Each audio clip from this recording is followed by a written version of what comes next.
going to give you a flip through of In Your Own Words from Not Consumed. It is a high school creative writing curriculum. So this is the digital version. You can get this in a paperback version as well.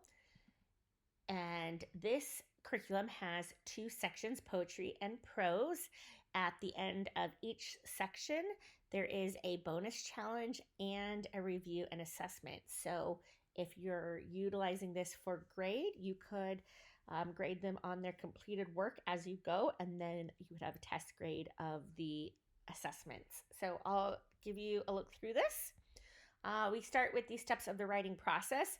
Since I did buy the digital version of this, I actually printed these 2 pages double-sided and then laminated it. So then you can have the steps of the writing process very handy and laminated. And so that is an idea you might want to utilize. And then basically this first section tells you kind of how this curriculum works, what you need, and that sort of thing. So there are 18 sections. I should say subsections really, because the 2 main sections are the poetry and prose, like I mentioned, but there's 18 sections within that. There's 5 or 10 lessons per section, depending on the topic. 2 bonus challenge sections, 1 for poetry and 1 for prose. There's 120 days of lessons plus 10 days of challenges, a glossary, and literary examples. And it gives you different pacing ideas. You could do this 5 lessons a week for 24 weeks without the bonus challenges. You could do 4 lessons a week for 30 weeks without the bonus challenges. You could do multiple lessons a day or a varied number of lessons depending on how you're utilizing this.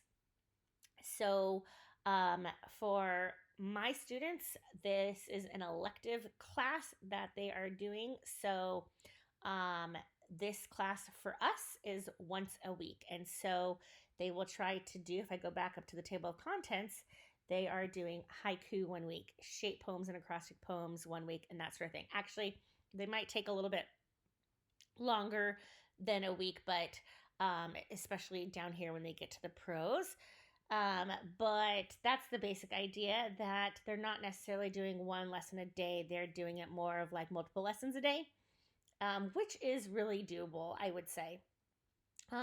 You can definitely have the student do this completely on their own. It is completely user-friendly and written to the student, or you can have this led by a teacher in a traditional classroom or a co-op situation. And if you're doing it with other children, it's kind of nice because then you can have the kids share their poetry and prose with each other and get feedback and things like that too. So that just makes it a little more fun. But you will need a pencil, pen, colored pencils or highlighters, a binder or some sort of notebook, thesaurus, dictionary, and a computer with internet. Now for us, we just use the thesaurus and dictionary on the computer, but you can have an actual thesaurus and dictionary if you'd like. It talks about the biblical view of writing. Not Consumed is a Christian company, and all of their products are from a biblical worldview. So then we jump into kind of what poetry is, devices, what prose is, and then we jump into our first poetry section of haiku. As you can see, this is what you would consider a work text, where the text and the text and workbook is all in one. So the students read and work in the same book. However, when they are writing their final things, like their haiku, you'll see they're drafting, revising, proofreading, and finalizing it. They will actually do that on separate paper. So that's why you need that extra notebook or computer. Then we get into shape and acrostic poems. As you can see, it's really visually appealing and really nicely laid out to where the student can complete this all on their own without assistance if that is what you're needing. If you're needing an independent kind of curriculum for them to use, of course, you will want to look over their work and possibly give them ideas and that sort of thing. But really, they could do this on their own. They've got a little proofreading checklist. And then at the end of the poetry unit, I'm going to get there in just a second, they've got, there we go, the bonus challenge 1.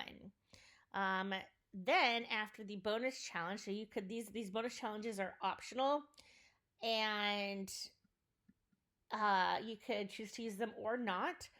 But then we've got a review and assessment. So we've got the poetry review. They're going to write a paragraph essay on what makes poetry poetry. They have the vocabulary assessment, and then they've got a self-assessment and identification and analysis, and a poetry conclusion and prose review. Then they're going to go into short story for their next section. You're going to see they're learning about plot and climax and rising action, falling action, and all of that. Characters, point of view, setting, and they're going to write their own short story. And then they're going to talk about journaling, letters,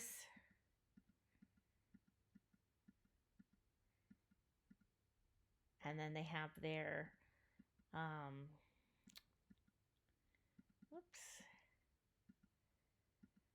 okay, I already showed that. Then we've got to their compare and contrast essay. Nice outline format for them.